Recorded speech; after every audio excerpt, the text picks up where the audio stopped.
నమస్కారం. మీ life style ఛానల్కి హృదయపూర్వక స్వాగతం. ఈరోజు మనం ఈ వీడియోలో కార్తీక పురాణము 3వ రోజు 5వ 6వ అధ్యాయాల గురించి పారాయణం చేసుకుందాం. వశిష్ఠ మహర్షుల వారు ఇలా అన్నారు: ఓ మిథిలా నగరీశ్వర జనక మహారాజా, ఇంకనూ శ్రద్ధగా వినుము. మానవులు చేసిన పాపాలన్నింటినీ నశింపచేయగల శక్తి ఒక కార్తీక మాస వ్రతానికే ఉన్నది. ఈ కార్తీక మాసంలో హరిహరులు ఎవరి సన్నిధిలోనైనా పురాణ ప్రవచనం చేసేవారు వారి వారి కర్మల నుండి బంధ విముక్తులవుతారు. ఈ మాసంలో విష్ణు సాన్నిధ్యాన్ని గాని, శివ సాన్నిధ్యంలో గాని విష్ణు పురాణము, శివపురాణము పారాయణం చేసిన వారి పాపాలన్నీ పటాపంచలైపోతాయి. ఈ కార్తీక మాసంలో ఎవరైతే తులసి దళాలతో గాని, తెలుపు ఎరుపు గన్నేరు పూలతో గాని విష్ణువును పూజిస్తారో వారు వైకుంఠ ప్రాప్తిని పొందుతారు. కార్తీక మాస శుక్ల పక్షంలో వనభోజనము చేసిన వారు విష్ణు సాయుధ్యాన్ని పొందుతారు. ఈ మాసంలో చేసే జప, తప, హోమ, పూజ, భోజన, తర్పణాల వలన విశేష పుణ్యఫలం లభిస్తుంది. అనేక పాపములు అంతరించిపోతాయి. కాబట్టి ఈ మాసంలో అన్ని చెట్లతో పాటు ఉసిరి చెట్టును కూడా జత కలిపి పూజించాలి. ఉసిరి చెట్టు ఉన్న తోటలోనే ఉసిరి చెట్టు కింద వనభోజనాలు చెయ్యాలి. యథాశక్తి బ్రాహ్మణులను దక్షిణ తాంబూలాలతో సంతృప్తిపరచాలి. ఈ విధంగా వనభోజనాలు గావించిన వారి పాపాలు పోయి నూతన జీవితాన్ని పొందగలుగుతారు. అంత్యమున విష్ణులోకానికి వెళతారు. జనకరాజా, ఈ కార్తీక వ్రత మహాత్యాన్ని విన్న బ్రాహ్మణుడొకడు నీచ యోనులందు జన్మించే పాపము నుండి విముక్తునొందాడు. పూర్వకాలంలో కావేరి నది తీరంలో దేవశర్మ అనే ఒక సద్బ్రాహ్మణుడు ఉండేవాడు. పండిత పుత్ర పరమశుంఠ అన్నట్టుగా వాడికొక దుర్మార్గుడైన కుమారుడు ఉండేవాడు. అతని పేరు దేవదత్తుడు. దుష్టుడైన దేవదత్తుని సన్మార్గుణ్ణి చెయ్యాలనుకొని దేవశర్మ ఒకనాడు దేవదత్తుని పిలిచి, నాయన, నువ్వు ప్రతిదినము ప్రాతకాలమున కార్తీక స్నానాన్ని చేయుము. సాయంకాలం అందు శివాలయంలో దీపారాధన చేస్తూ ఉండు. ఈ విధంగా కార్తీక మాసమంతా చేసి ధన్యుడివి కమ్ము అని చెప్తాడు. కానీ దేవశర్మ హితబోధలన్నీ దేవదత్తుని ముందు చెవిటి వాని ముందు శంఖం ఊదినట్లుగా అయ్యింది. కట్టుకథలన్నీ నేను నమ్మను అన్నాడు. తండ్రికి ఎదురు తిరిగాడు. కోపగించిన తండ్రి ఉండబట్టలేక అడవిలోని చెట్టు తొర్రలో ఎలుకవై పడియుండుమని శపించాడు. తండ్రి ఆగ్రహానికి భయపడిన దేవదత్తుడు తండ్రి పాదాల మీద పడి, తండ్రి, తెలియక చేసిన నా తప్పును మన్నించమని నాకు శాప విమోచన మార్గం తెలపండి అని వేడుకున్నాడు. దయాళువైన దేవశర్మ, నాయన, ఎప్పుడైతే నీవు కార్తీక వ్రత మహత్యాన్ని సంపూర్ణంగా వింటావో అప్పుడే నీకు శాప విమోచనం అవుతుంది అని చెప్పాడు.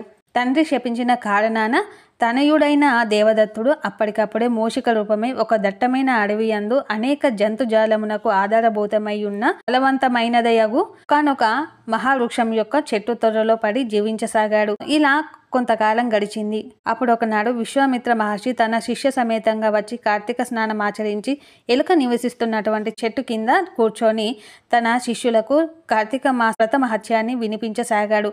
అంతటా క్రూరాత్ముడు అడవి జంతువులను చంపి పొట్ట పోసుకునేవాడు అతి పాపాత్ముడగు కిరాతకుడు ఒకడు వచ్చి, అయ్యా, తమరు వినిపిస్తున్న బోధనలేమిటి?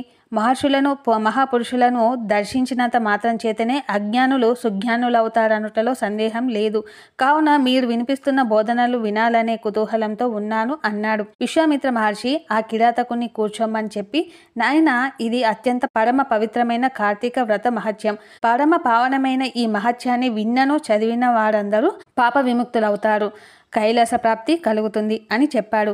అయితే స్వామి, ఈ వ్రత మహత్యాన్ని చెప్పి మాకు పుణ్యం ప్రసాదించండి. కిరాతక జీవితంలో విరక్తి చెందాను అన్నాడు కిరాతకుడు. అయితే వినుము అంటూ విశ్వామిత్రుడు కార్తీక వ్రత మహత్యాన్ని కూలంకషంగా వివరించి చెప్పాడు. కార్తీక మాసంలో చేసే స్నాన, దాన, జప, తప, హోమాదుల వల్ల కలిగే అనంతమైన పుణ్యాన్ని గురించి వివరించి చెప్పాడు. కార్తీక మాస దీపారాధన యొక్క విశిష్టతను వక్కానించాడు. ఇదంతయు చెట్టు తొర్రలో ఉన్న ఎలుక విన్నది. కార్తీక మాస వ్రత మహత్యాన్ని సంపూర్ణంగా విన్నదే తడువుగా తొర్రలో ఉన్న ఎలుక తన రూపమైన దేవదత్తుడి రూపాన్ని పొందింది. శాప విముక్తి నొందిన దేవదత్తుడు విశ్వామిత్రుని పాదాలకు నమస్కరించుకొని సెలవు తీసుకొని వెళ్ళిపోయాడు. కిరాతకుడు కూడా విశ్వామిత్రుని వద్ద సెలవు తీసుకొని వెళ్ళిపోయాడు. అంచెమున వారిద్దరూ కార్తీక వ్రత మహత్యాన్ని విన్న ఫలితం చేత ఉత్తమ గతులను పొందారు. కాబట్టి జనకరాజా, ఉత్తమ గతులను పొందటానికైనా ఈ కార్తీక వ్రతమాచరించాలి.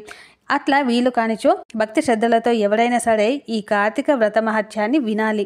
5వ అధ్యాయం సమాప్తం. ఇప్పుడు 6వ అధ్యాయం. శ్రీ వశిష్ఠ మహర్షుల వారు ఇంకా ఇలా బోధిస్తున్నారు. జనక మహారాజా, ఈ కార్తీక మాసమందలి 30 రోజులు ఎవరైతే శ్రీ మహావిష్ణువుని గాని పరమేశ్వరుని గాని భక్తి శ్రద్ధలతో కస్తూరి పుష్ప గంధాలతో పంచామృతాలతో అభిషేకిస్తారో వారికి 10,000 అశ్వమేధ యాగములు చేసిన పుణ్య ఫలితం లభిస్తుంది. ఈ కార్తీక మాసము సాయం సంధ్య వేళల్లో విష్ణు సన్నిధానంలో గాని శివ సన్నిధానంలో గాని ఎవరు దీపారాధన చేస్తారో దీపదానం చేస్తారో వారందరూ విష్ణులోకాన్ని శివలోకాన్ని చేరగలరు. ఈ కార్తీక మాసంలో బియ్యం పిండితో గాని గోధుమ పిండితో గాని ప్రమిదను చేసి శుభ్రపరిచిన పత్తితో చేసిన వత్తిని అందులో ఉంచి ఆవునేతితో తడిపి వెలిగించాలి. ఈ దీపారాధన విష్ణు సన్నిధిలో గాని శివ సన్నిధిలో గాని చెయ్యాలి. చివరి రోజున ఒక వెండి ప్రమిదను పమిడి వత్తిని చేయించి వాటిని బియ్యం పిండి మధ్యలో ఉంచి పూజాది కార్యక్రమాలు అయిన తర్వాత ఒక సద్బ్రాహ్మణుడికి హిందూ భోజనం పెట్టి దక్షిణ తాంబూలాలతో సంతృప్తి పరిచిన తర్వాత పిండితో సహా ఆ దీపాన్ని ఆ బ్రాహ్మణుడికి దానం ఇవ్వాలి. దీని వలన అక్షయమైన పుణ్యాన్ని పొందగలరు. దీని వలన విద్య, జ్ఞానము, ఆయురారోగ్యము, సర్వభోగాలు లభిస్తాయి. మనోవాక్కాయ కర్మలచే సంప్రదించబడిన పాపాలన్నీ పటాపంచలైపోతాయి. దీనికి నిదర్శనంగా ఒక కథ చెప్తాను వినుము అని వశిష్ఠ మహర్షుల వారు చెప్పసాగారు. ద్రవిడ దేశంలో నిరుపేదవాళ్ళైన అనాథ వితంతువు ఆమె ఉండేది. ఆమె ప్రతిరోజు భిక్షాటన చేసి శుభ్రముగా నున్న కూరలను అన్నములను విక్రయించి సొమ్ము చేసుకునేది. మిగిలినది తాను తినేది. ఇవి కాక ప్రతి ఇంట్లో కూలీ నాలి చేసి కష్టపడి సొమ్ము ప్రోగు చేసుకోవడమే ఆమె ధ్యేయంగా మారింది. కానీ దేవుని స్మరించడం, దేవాలయాలకు పోవడం, భక్తి కథలు వినడం ఇలాంటివి ఏవి చేసేది కాదు. నిత్యము ధనార్జనే, ఏదో విధంగా డబ్బు కూడా పెట్టుకోవడమే ఆమె లక్ష్యం. అలాంటి అనాథ వితంతువు ఇంటికి ఒకనాడు శ్రీరంగ బ్రాహ్మణ యాత్రికుడు ఒకడు రావడం జరిగింది. అతడు ఆమె దుస్థితిని చూసి ఆమెను నరక ప్రాప్తి తప్పదు అని అనుకున్నాడు. ఒకనాడు ఆమెతో, ఓ వితంతువు, నీ అమాయకత్వానికి సిగ్గుపడుతున్నాను. నేను చెప్పేది శ్రద్ధగా విను. నువ్వెందుకింత కష్టపడి ధనార్జన చేస్తున్నావు? ఎవరి కోసము తాపత్రయం? నీ శరీరాన్ని కాపాడుకోవడానికే కదా ఈ వృధా ప్రయాస. నీకెందుకింకా ఈ శరీరంపై వ్యామోహము? ఇది కేవలం చీము, నెత్తురు, మాంసము, ఎముకలతో కూడిన తోలుతిత్తి. ఈ శరీరము శాశ్వతం కాదు. ఇది ఎప్పుడో ఒకప్పుడు నశించిపోయేదే. పంచభూతాత్మకమైన ఈ శరీరము నశించగానే పంచభూతాత్మకమైన గాలి, నీరు, అగ్ని, ఆకాశము, నేల అన్నీ చెదిరిపోయేవే. ఏవి శాశ్వతము కాదు. గాలి, నీరు, అగ్ని మనలో ఉండేవే. అట్లే ఆకారము, శిరస్సు, పృష్ఠభాగము ఇవి అన్నీ అశాశ్వతములే. ప్రాణం పోయిన తర్వాత ఈ శరీరము మట్టిలో కలిసిపోవాల్సిందే. అగ్నిలో పడి ఆహుతి అవ్వాల్సిందే. మరణించే ఈ శరీరంపై మోహాన్ని విడిచిపెట్టు. భ్రమలకు దూరంగా ఉండు. శాశ్వతమైనది దైవత్వం ఒకటే. దైవం ఒక్కడే శాశ్వతుడని, అతడే ఈ చరాచర సృష్టినంతటిని నడుపుతున్నాడని తెలుసుకో. నిత్యము హరినామ స్మరణ యందే నీ కాలము గడుపు. మోహాన్ని వీడు. కామము లేని జీవితాన్ని గడుపు. కామము అనగా కోరిక. ఈ కోరిక మనిషిని హరిషడ్వర్గాలైన కామ, క్రోధ, లోభ, మోహ, మద, మాశ్చర్యాలకు బానిసం చేస్తుంది. కావున కోరికలను జయించు. నిరంతరము భగవద్ధ్యానురాలువై ఉండు. ఇక నుంచైనా కార్తీక మాసంలో ప్రాతకాల స్నానమాచరించి భగవత్ప్రీతికై దీపదానము చెయ్యి. తద్వారా పాపముల నుండి విముక్తిని పొందగలవు అని హితబోధ చేశాడు. శ్రీరంగం నుండి వచ్చిన బ్రాహ్మణ యాత్రికుని బోధనల వలన ఆమె జ్ఞానోదయమైంది. తాను ఇంతవరకు పడిన తాపత్రయానికి చింతించింది. ఇక నుంచైనా సత్ప్రవర్తనతో సన్మార్గంలో మెలగాలనుకుంది. కార్తీక వ్రతాన్ని చేయ సంకల్పించింది.